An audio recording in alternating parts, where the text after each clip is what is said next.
Ari zbret me këmbë në tokë. Tregjet përgatiten për më shumë luhatshmëri.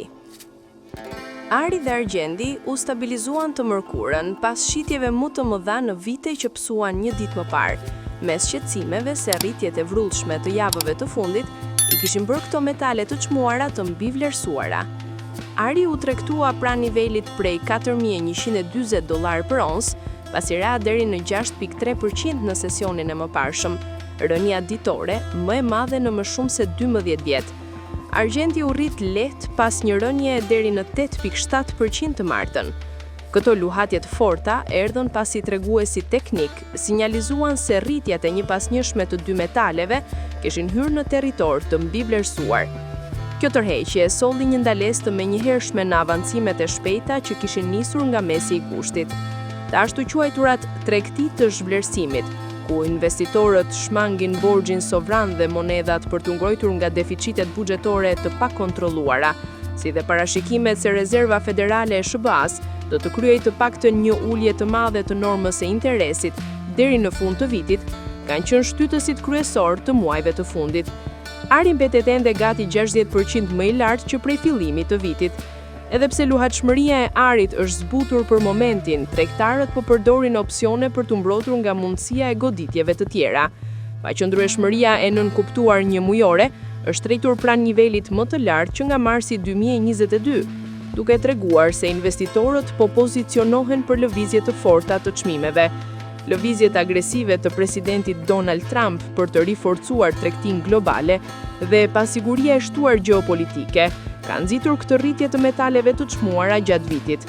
Bankat qendrore, të interesuara për të diversifikuar asetet larg dollarit amerikan, kanë vazhduar blerjet, ndërsa ka pasur edhe flukse në fondet e tregtuara në bursë ose ETF, pas investitorët e vegjël janë përpjekur të përfitojnë nga rritja. Citigroup Inc. uli vlerësimin e saj pozitiv për Arin pas rëndjes së të martës, duke paralajmëruar se tregu mund të jetë pozicionuar tepër në këtë aset. Sipas bankës, pritet një periudhë konsolidimi rreth nivelit $4.000 për oncë në javët e ardhshme, shkruaj strategët. Ndikimi i faktorëve politik dhe tregtar. Rënjet në treg ndodhen gjithashtu ndërsa investitorët po vlerësonin përparimin e mundshëm në bisedime tregtare mes SBA-s dhe Kinës, pas një ringjalljeje të tensioneve që kishte shtuar kërkesën për asetet e sigurta. Trump deklaroi të martën se takimi i ardhshëm me presidentin kinez Xi Jinping do të sjellë një marrëveshje të mirë tregtare, megjithatë pranoi se bisedimet mund edhe mos të zhvillohen.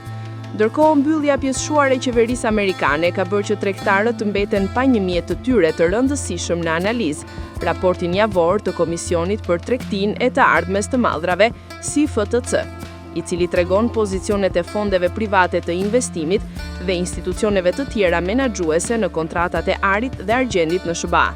Pa këto të dhëna, spekulatorët mund të jenë më të prirur të ndërtojnë pozicione të mëdha në një drejtim të vetëm.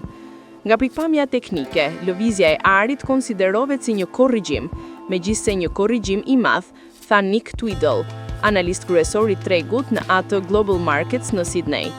Luhatshmëria në metale të çmuara është rritur ndjeshëm në sesionet e fundit, ku tregtarët kërkojnë të mbrohen nga rënjet e mundshme në pjesë të tjera të portofoleve të tyre ose të përfitojnë nga uljet. Një sasi rekord kontratash opsionesh të lidhura me fondin më të madh të tregtuar në bursë të mbështetur me AR është tregtuar si të njëjtën ashtu edhe të premten e kaluar.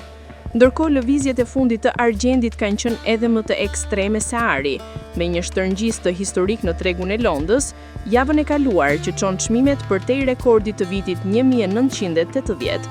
Çmimet bazë u tregtuan mbi kontratat e New Yorkut, duke nxitur tregtarët të dërgojnë metalin drejt kryeqytetit britanik për të lehtësuar mungesën. Të martën, magazinat e lidhura me bursën e kontratave të ardhes të Shangajit pa ndaljen më të madhe ditore të argjendit që nga shkurti, ndërsa aksionet në New York kanë shënuar edhe rënje. Në tregun aziatik, Ari u rrit me 4% në $4.140 për oncë, pasi kishte rënë deri në 2.7% më herët gjatë ditës. Argjendi u rikëmbeu nga një rënje prej 2.4% për tu tregtuar 0.5% më lart në $48.95 për oncë. Platini ra pas një rënje mbi 5% të martën, ndërsa palladiumi u rrit. Indeksi i dollarit Bloomberg u dobësua me 0.1%.